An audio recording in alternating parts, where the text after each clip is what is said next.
Colors name: yellow color, blue color, orange color, black color, red color, green color.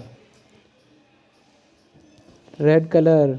A for apple. Blue colour से लिखेंगे हम B for ball. उसके बाद लिखेंगे green colour से सी for cat.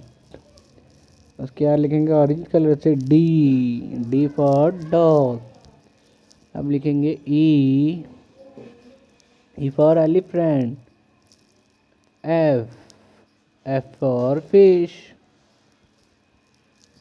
Ji for grapes. G के बाद लिखेंगे हम एच। क्या लिखेंगे बच्चों? एच। उसके बाद लिखेंगे आई। क्या लिखेंगे बच्चों? आई के बाद क्या आता है बच्चों? जे के बाद क्या आता है बच्चों? के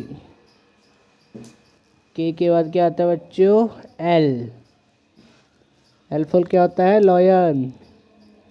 उसके बाद एम लिखेंगे बच्चों हम। N O P Q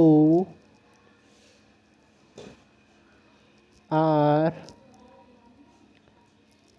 S T U. क्या लिखेंगे बच्चे? यू